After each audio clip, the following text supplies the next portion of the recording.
Okay,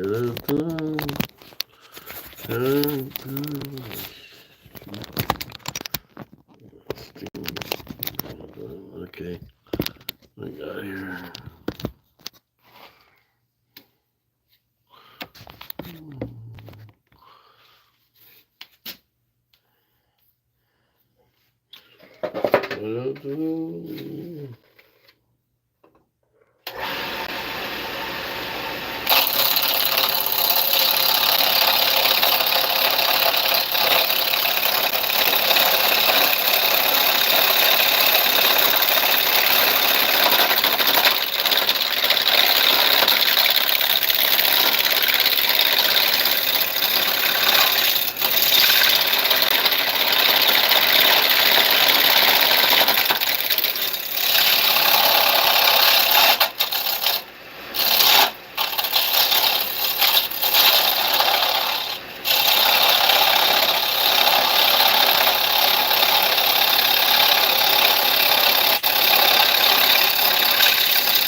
Hey everybody, how's it going? Yeah, I'm gonna try and make a smaller snowman here. So we have issues, so gotta be careful because I've got a lot of splits. But I'm gonna do it anyway and see what happens. Stand by.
Now I got this cylindrical shape, so we'll see how that goes. Hey Gio, hey, nice to see you guys out there. Jomena, different name. Welcome, welcome to the afternoon version of the Dutchmans making sawdust. What I'm doing here is I'm going to try and make a smaller, a fatter bottom here. Um, I don't know if I could do it with this.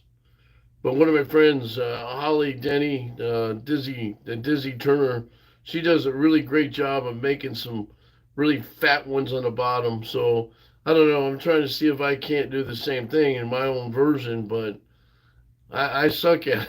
So anyway, so what I'm doing here is I'm just kind of fly by night, but I have to worry about all these cracks that are in here. Imperfections, yes, but a lot of people like my imperfections. So as long as clients like that, I'm good.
Now I'm gonna use.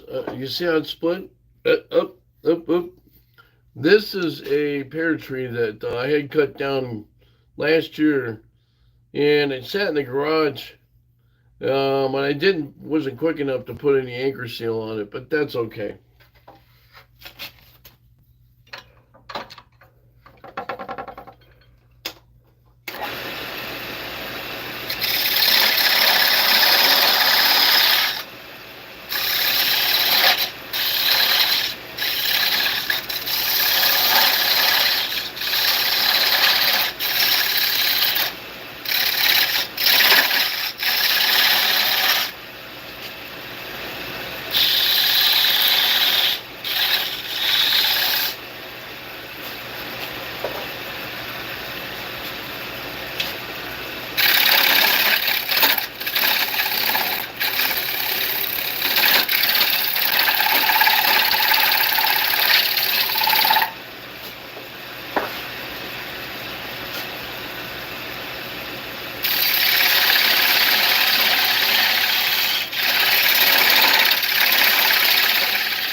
Okay, so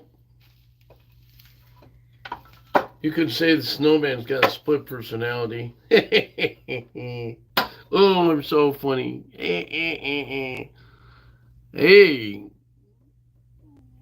there ain't gonna hell people from Europe and Africa and wherever. Let me know where you're from, guys. Let me know where you're from. Okay, so now this kind of the style I wanted. A little bit. It should be a little bit fatter. Um, but I'm trying something different. So Okay, so what I'm going to do here is I'm going to grab some sandpaper real quick. Be right back.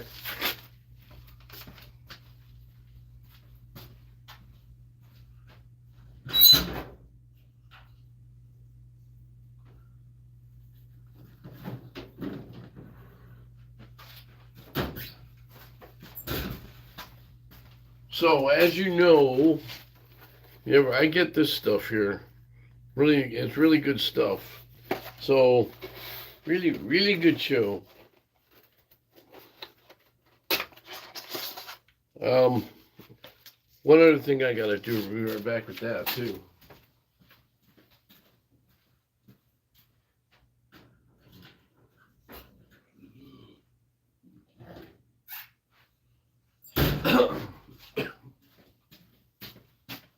All right. Yeah, you should wear your mask. It's a little dusty in here. So, hey y'all, let me know where you're from. Love to know.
Now you can see here, this is where a lot of the spalting starts going on, a lot of the rot. So it's going to be really pitty. Sometimes it's a problem child to do around this area, but I'm not worried about that. I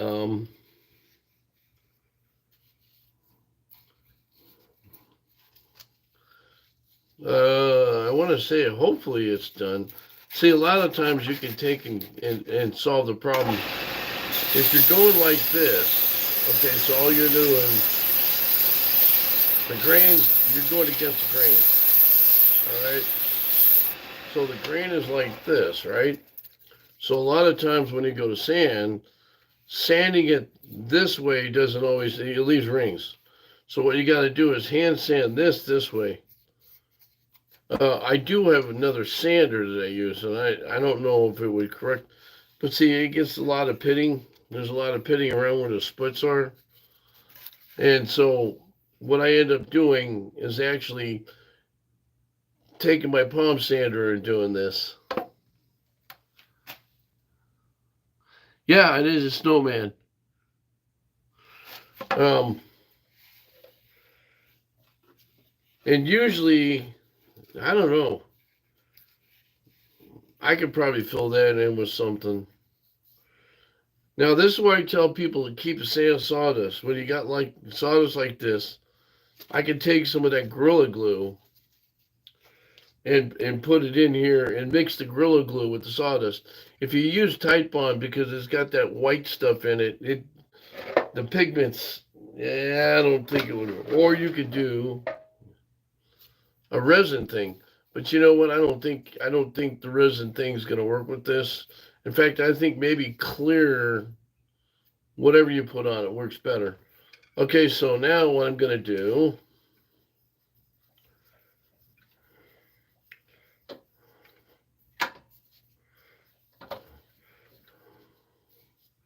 Okay, so now you got a little bit of a snowman.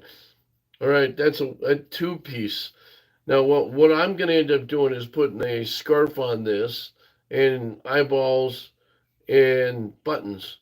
Now the eyeballs and the buttons will be made out of glass. The boss has the glass upstairs, and I just basically, she's got eyeballs already made, so that'll turn out really good. Now this is simple. This wood here, like I say, it's pear wood from a pear tree that kind of died off. Okay, so what I'm gonna do now, I'm gonna get the hat. When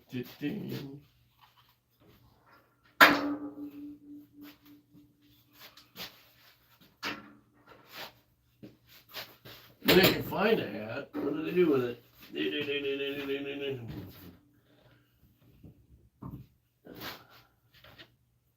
That one might know, that one might.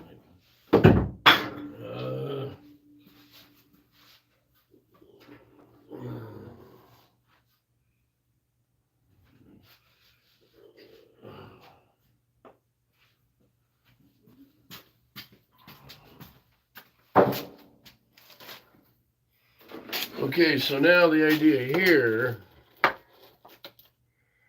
is to make that hat fit this. Might not be, I don't know, it might be, I like to make a wide brim, but, oh well, I'm going to try it this way anyways. Now what I do, I've got to find a point of center. Just, yeah, point to center, right?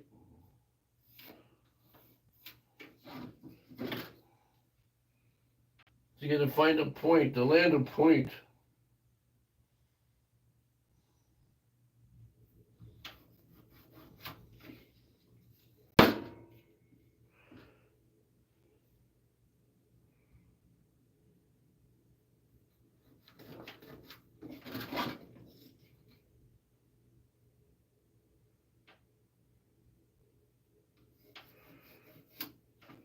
All right.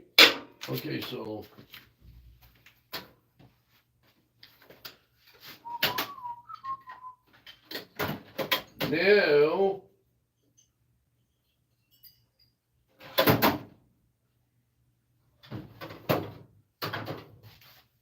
now I got to take a punch. Punch.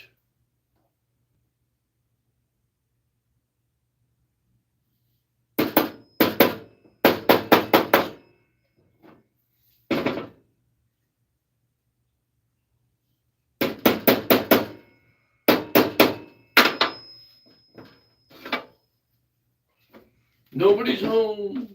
Nobody's home. Okay, so the other thing is, all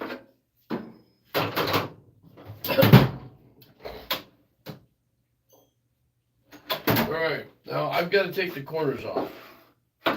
Stand back. So I've already set this thing.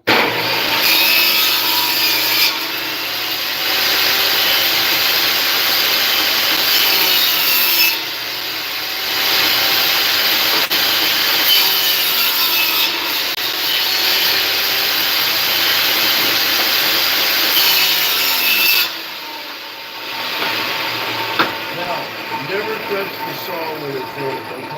You get stuff stuck on it, let it stop before you touch anything. Because this is notorious. Sometimes we're getting them stuck in the blade like this. Safety first. Okay. And you saw that one shoot out at me, right? So I've had them before where the thing would shoot out at you. All right. And it's not fun. I was cutting something on here one time, and it rammed right here. Put a big knot in my stomach. You know, I'm fat enough as it is, you know, but anyway. So the reason I cut these off is because now if I left the corners on there, there's a chances of everything splitting more. So I usually take the corners off when I do the bowls too, same thing. Unless I'm doing rings, which normally you don't have to worry about it, so.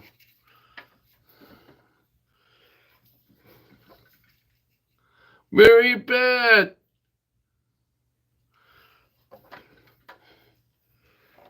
I'm sorry I didn't get to say goodbye to Greg. I'll talk to him later. Yeah, I just went upstairs. I went and got something to eat and went upstairs. I wasn't feeling good, so hopefully you guys had a good time over the other night. So all these people on here that don't know where you're from, call it out, people. Come on, let me know where you're from. Are you the land from? Are you from the land of Oz? I'm from the land of sawdust. Sawdust is my name. Making it is my game. As I go, the sawdust blows in the wind. Hey, I'm not bad, am I?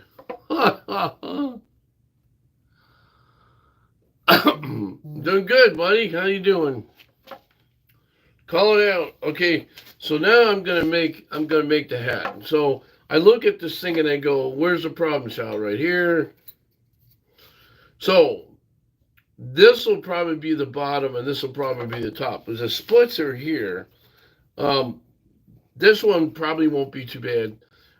I'm gonna form it and try and get as close as I can to cylindrical shape, and then I'm gonna work on it after that. If I start, and I'm gonna stop and start, stop and start a couple of times.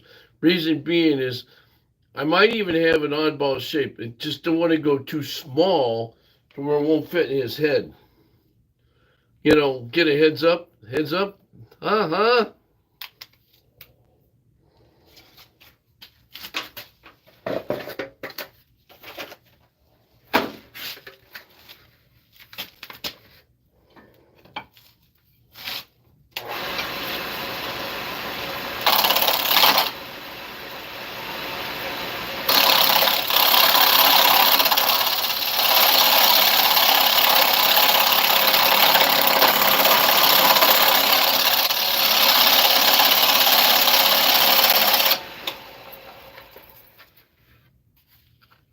Okay, before I get too carried away, just so you know, people ask me what I use. This is a CI5 carbide tip. It is called a negative rake on the end of it. So you replace that head on there. I can replace the head. So this is a carbide tip that I'm using with a negative rake. And why am I not using the standard bowl gouge?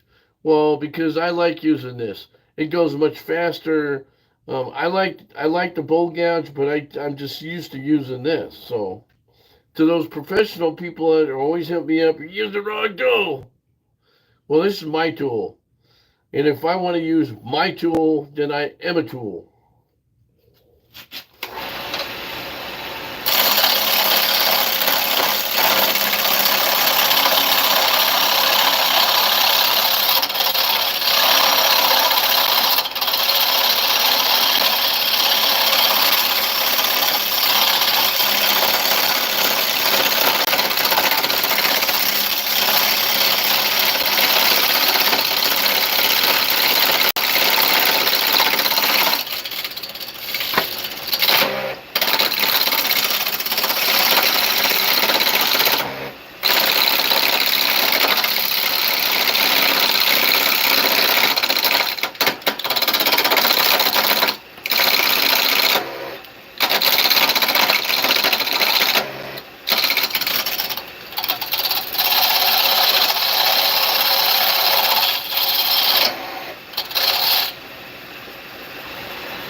Now, as you can see, it's chunking out, which is not a big deal right here, but it's chunking out there, and it's chunking out up here a little bit. Um, and you have to be aware of that when you're turning this, because it'll fly off. The one thing good about this, if it goes to hell in a handbasket, so what? It's just firewood. Didn't cost me anything. The wood I got was from the tree outside. I cut down it. This is a pear tree, and what can I say? It's firewood or sawdust.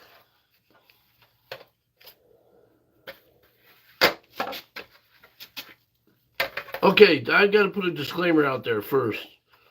To all the people out there who are wood turners, I know people will tell me I'm using the wrong tool, blah, blah, blah, blah, blah, blah. Well, I'm putting a disclaimer out there.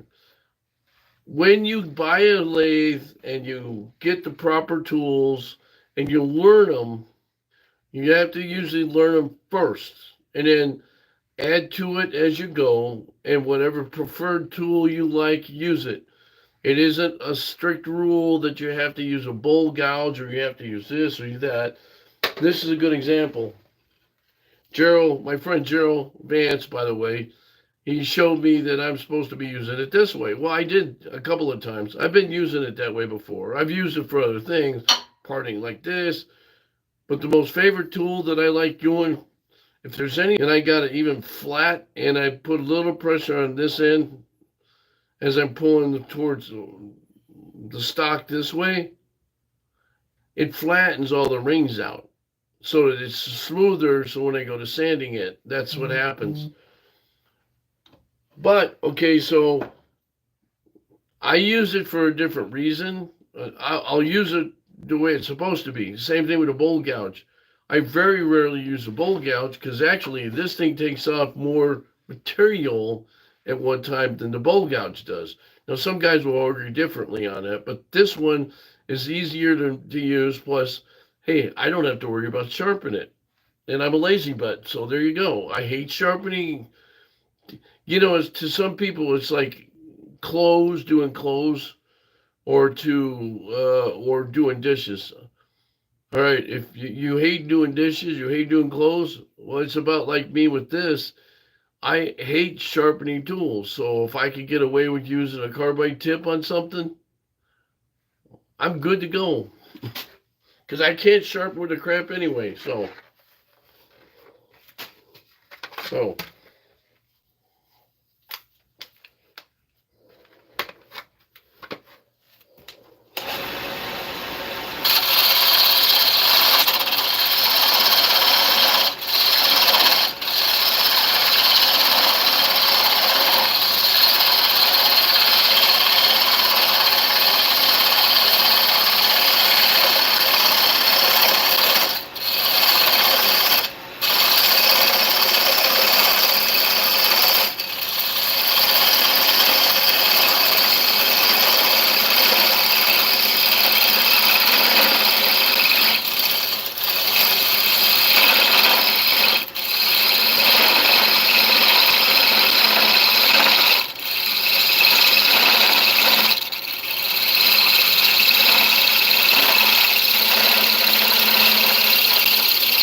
as you can see, I still have some flat spots on here, right?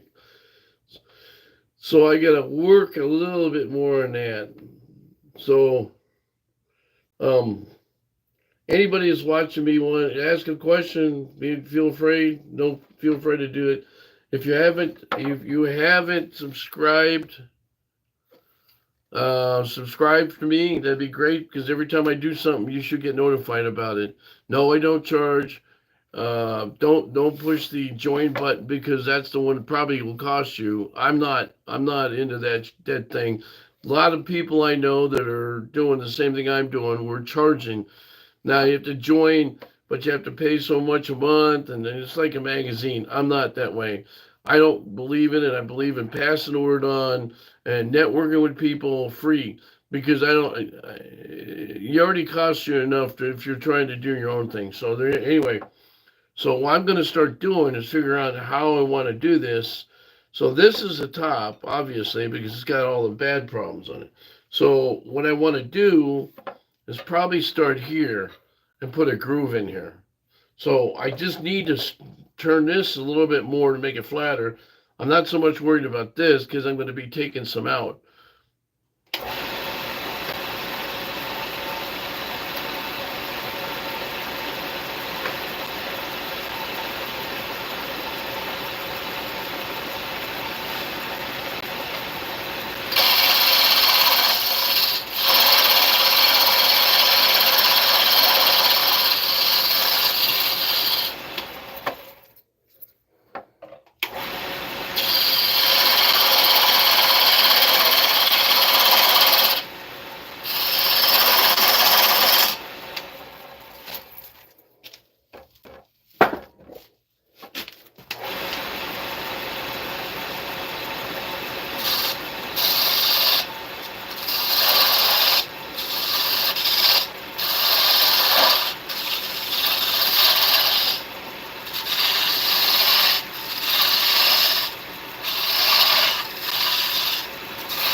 Now, why am I using this?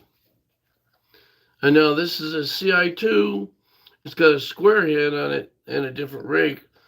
And you could use this for this really takes up a lot. You got to be really careful, but it's got a short operating span.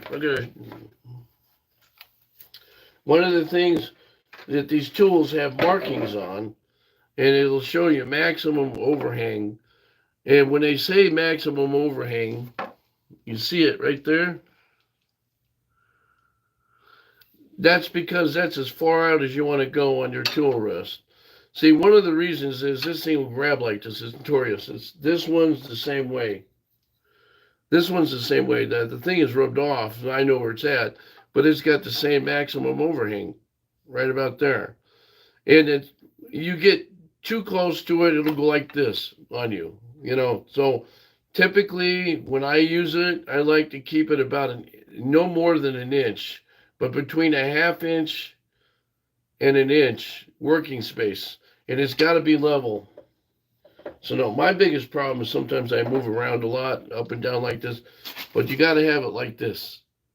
Now, yesterday I was doing it. I want to thank Marie. She teaches. She's in my woodworking club. She used to be the past president of the Windy City Turners. She taught me how to do a pen. All right. You think, well, no, you know what you're doing. No, not. She showed me a little bit of a technique there. I had something similar to this I was using. I kept going like this, or I kept going, it was never flat. She wants it flat. And then there was a certain distance away from that little piece. Now you're doing a small piece. So when you're turning, you don't want to get caught up in that. You want to stay steady. And then the motion is like this. And I have a tendency to just go like this instead of going like this. See, I learned something, right? Even though I don't have the setup for a pen on here yet. I think I do, but I don't. But I don't know. Anyway, and I was laughing at myself. I'm going, so you kind of have to watch yourself. It's kind of like when you're using tools like that. Always be aware of your round surroundings. Always be aware. Don't grab something when it's running. Don't do this. Don't do that. There's a list a mile long, and I'm proof that there's a couple of times that thing has bit me. Last time I think it almost took my fingernail. It did take my fingernail off once. That was because I was being stupid. Again, it only takes once, my friends. Only one time. So, and I mean, I've seen it all. So, okay. So now what I'm going to do here, I want to carve a little bit of a groove here for the hat. All right. So I'm kind of trying to double decker the hat a little bit. So I'm probably going to do one that's small, just a little lip. Now, Holly does hers where she has a little lip on there and then she'll burn it. There's people who will take this and they'll actually burn it. They'll get it to a certain shape and they'll burn it with a propane torch, and then they'll come back with it to get the kind of like a different look to it. It's pretty cool. Now, I wouldn't do it in here without cleaning up around here because there's a lot of dust. The second I put flame to something here, it'll probably go boom, boom. That'll be into me. So now I'm gonna form.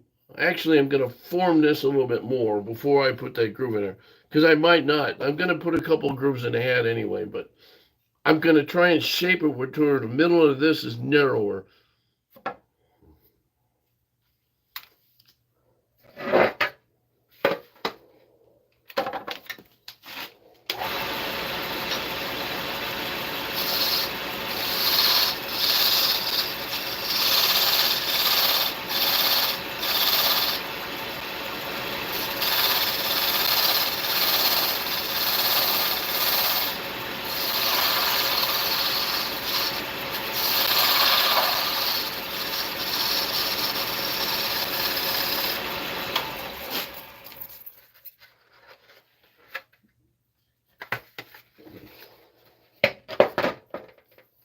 Now you see when I was doing this, you see this? I had it like that, right?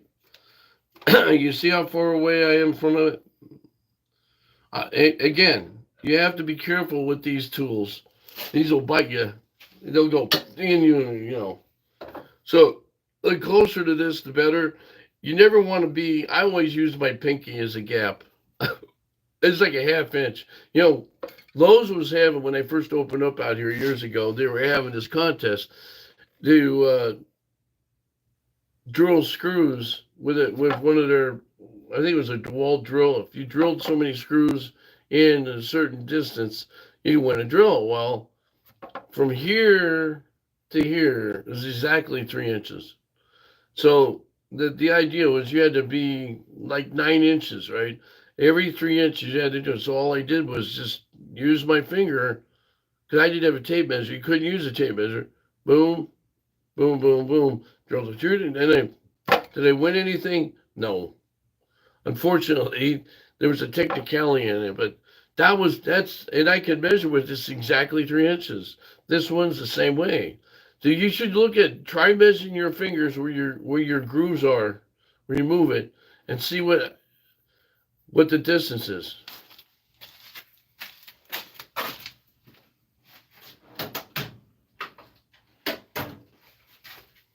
I have to show you. Okay, so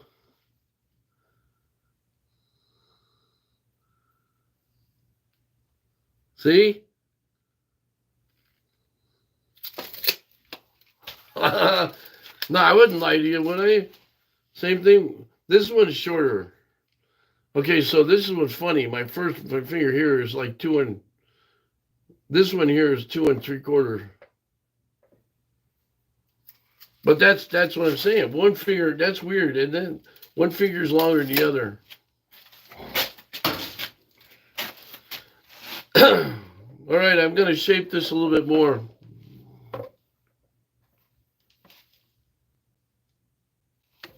Hey, nice to see you there in Missouri. There. Um, Thanks for coming in. Yeah, well, I like to pick up scraps. Okay, so there's my big problem sometimes is I'll pick up wood on the side of the road. Well, there's two things you got to worry about. One is how old is it, and it's a split. Okay, so we had all these storms go through here. I had this way of going around picking up everybody's scrap. Well, even after they trim trees. Well, the one thing you need to do religiously is get a can of anchor seal. I've got a gallon can and paint it on the ends of the wood and put it somewhere and let it set for a while. And then because it'll slow the process of it drying out. All right. So I've also got a kiln. I haven't got down to where the kiln, when do I take and get to turn it? Do I have to put it in the kiln before or ahead of the game or whatever? Well, here's the problem. When you use a kiln, you don't want it too hot, and you got to have a dehumidifier to suck the water out. But if you don't have a dehumidifier, you can also dry it out with a lamp. I got one of those lamps you use in a store where they use to keep the chicken warm or whatever meat's warm. I only have it on and off a couple of times. All right, so have I been successful? It's 50-50. But when you get wood like this, the reason why it's split like this is because I didn't have it treated yet. Usually you let it set, and so I've got a lot of wood cut up already that I have treated anchor seal on it. But okay, I'm gonna finish this here.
Now,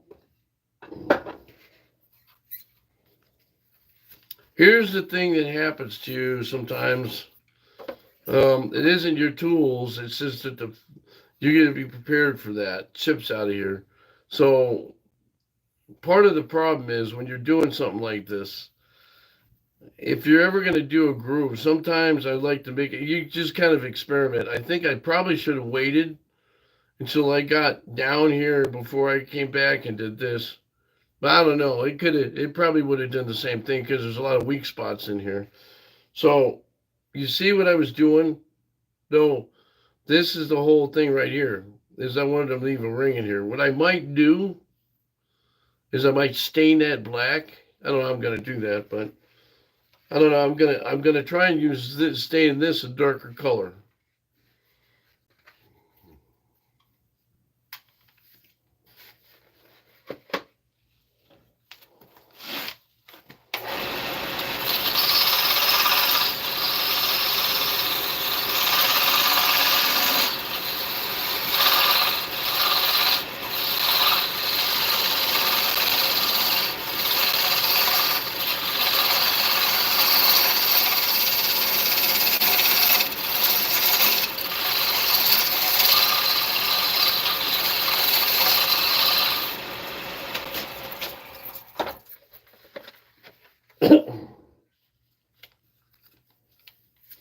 Now you see the grooves on there.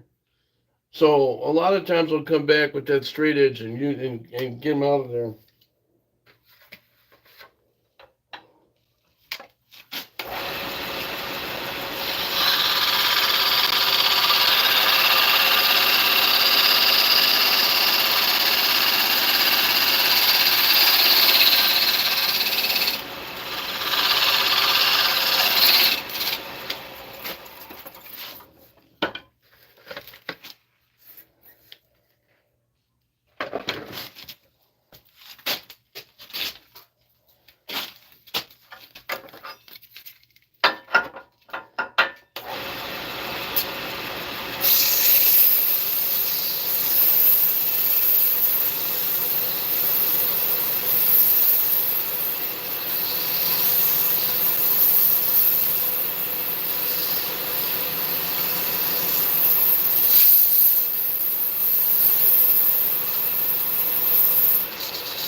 Now you see how they turned out? See how they turned out? Pretty good. I'm going to cut it right about here, so I'm not worried about that. The other thing is, what's good about this is I can put this in my chuck. I have to change the T now, but I also can go back and do this again. And so I want to do this a little bit more. And when I cut this, you can also cut it at an angle. So you take it on your miter saw, you want to do like a 5 degree or 10 degree angle so that the hat looks like it's curved. It's always kind of cool to try and do something that's a little bit more fancier. Add a little bit of your touch to it and see what you come up with.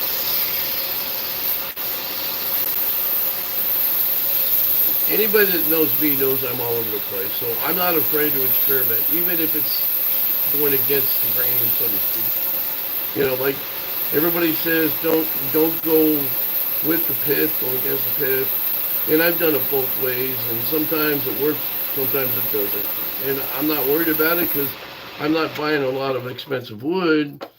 I have my sources I go to, and they're all great. I don't, they're reasonable wood, that I want, and I don't get carried away with it because honestly, I scavenge. Now it brings up another point. All right, I like to recycle. I keep thinking I'm doing an environment, a service by doing that. When people throw stuff out, I always like to see if I can recycle it by either refinishing it and put it on the market or keep it, or if it's beyond repair, cut it up and use it in some of my stuff here. I've been known to do that in my bowls. There's a couple of bowls I started out doing. The first one I did, or the first two or three I did, were out of an old 1800s house. All the wood that was around the baseboard and window trim I was using, and they came out great. The wood was old growth wood, had a lot of good stuff, especially oak green in it. And the problem with today's wood, in my opinion, is because we're not letting it grow to at least 100 years. The growth rings on it, the grain in it isn't as prevalent as it was in the past. Oak can be dense, and there's different kinds of oak around the country, and I suppose around the world too. I don't know, but what I look for when I make a bowl, and I'm not trying to be fancy like a lot of other guys. I like to get the bowls that have a grain in it. Sometimes when I look at some of the bowls that people do, they're great, but then they cover up the grain with all their fancy carvings and stuff. If you do it with a lot of good taste, it's okay.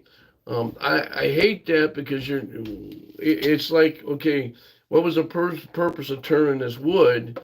Was to show the grain, and then you cover it up with something you don't need to cover it up with. Nah, that's not me. That's not me. So, and people will say, well, Everybody's got their own way of doing things, and that's one of the biggest reasons why I don't do a lot of the rings the old-fashioned way, because I don't see the part. I don't see the part that I want to see. So again, these things, this goes up to 600 grit. So, but I found something out at my friend Gerald's house. Again, he's a professional woodworker, and he's also an instructor. So you kind of, and some of the stuff we do, if we use more than like 200 grit, maybe say 240, this is the max that I want to use. And I thought about this after he said this, but it covered when you shine it too much, when you go up to 320 or 400, you're basically shining the wood so that if you're going to stain it, the pores in the wood might be sealed up too much. You burn it, kind of, so to speak. So you can't get the stain or the finish soaking into it. And I thought about that, and I'm going, that's right. That's why when I go to the store, the most anybody's selling anymore is 240 or 280. So that makes sense, right? And so now, religiously, I'm taking that to heart, and I'm basically, and I noticed this, and when I was doing so, I was experimenting since I got back from his place, on some of my snowmen, and so it does make a big difference. The reason, then if you research it, now like I do resin work too. When you research it, the higher grits are made to really, like it's kind of like a clear coat on a car. When you go through, you paint it, and you got the color on, you think you're finished. No, even with one clear coat, no, you're not finished. You have to go over 4 or 5 times. So what do you do in between each coat? The finer grits. So that's kind of where I use the 400 and up finer grits, is when you finish something off, you want to be able to use your hands. I wouldn't recommend using, if you've been doing furniture, sometimes doing furniture with electric tools may cause it to be grooved in more. So you take too much on sanding off your varnish. So what I tend to do is go 2 coats, and then I'll go and I'll start doing the grits on it. Like I'll start at 400 and I'll go up depending what it is. But what I tell people is you just got to experiment yourself. You can't, and the other thing is when you're using these tools, the idea is to do it so, and this is where people say, sometimes using the tools I get can leave rings. And you're right, they do sometimes. The idea is to figure out a way to do it without you spending that time trying to get the rings out sanding. The less you sand, the better off your thing's going to be. Okay, so now this is probably pretty ready for me to cut it. So if you could stand by here.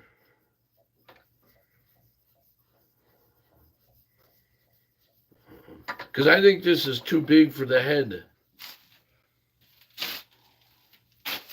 So like, that's too big, right?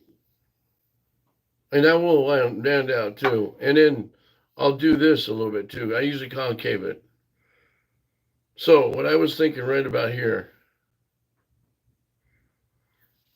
So hang on, I'll be right back.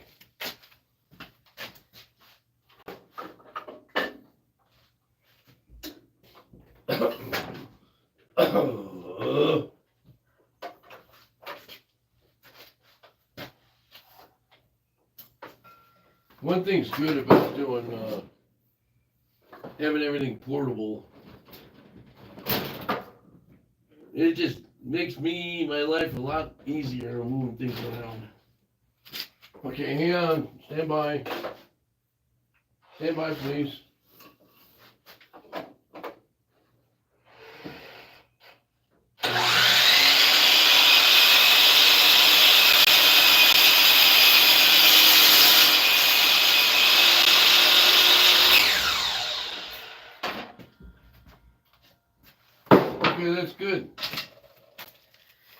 So now what you want to do is round the top off.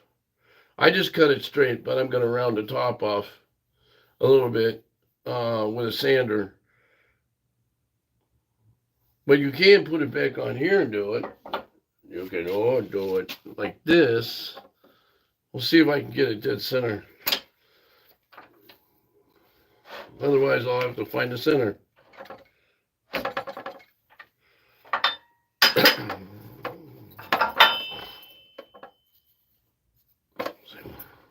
That'll be fine.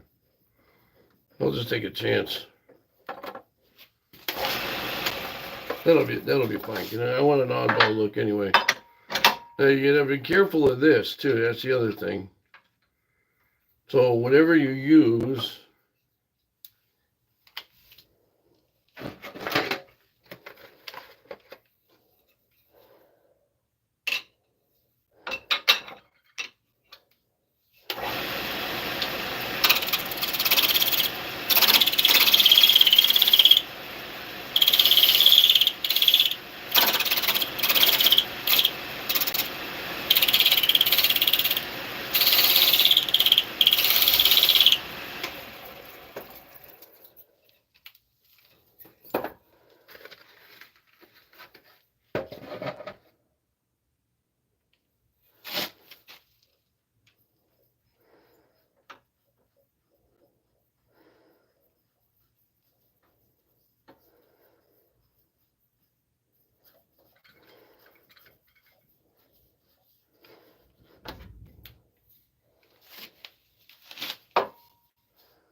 pretty simple, not that big a deal. Now, the key to doing something here too is I like to do offset turning sometimes. So sometimes I'll stick this in there and I'll do a, you know, and that's kind of cool. But in this case now, this I'll probably use a Forstner bit in, or just a regular paddle bit because I want it to sit on here a little ways. Now, wait, and this is where, okay, you got to spend a little bit more time. You take this, you take it over to the drill press. I do it here, but I don't have a sanding bit for it. You basically would take and carve this away a little bit so that you have more of a rounded piece. Now, I usually make it where they hang over about 1/2 inch to 5/8. The one I got Lurch in the back room drawing, that's a little bit different story. But okay, well, I'm gonna let you guys go, and thanks for watching the noontime version of the Dutchmans Wood Shack. Again, feel free to write me a message, tell me what I'm doing or not doing, and if you're a newbie to this stuff, you want to learn how to do this, let me know. I love showing people how things work. Am I a certified teacher? No, but I mean, I've done it long enough to where, you know, I could be. And everybody's got their, just got to remember, everybody's got their different styles of doing stuff. There's the original way to learn how to, all the tools here, because there's a lot of tools that are original that people use. There's terminology for them.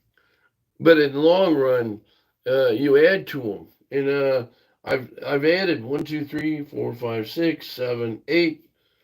I think I've got 10 tools. I got 8 tools when I first started today, with 10 tools. Now, I will say, these tools are expensive. Now, each time you buy a tool like this, you're looking at 60 to 80 bucks or $100. All right, so if you get a kit, you can find them online.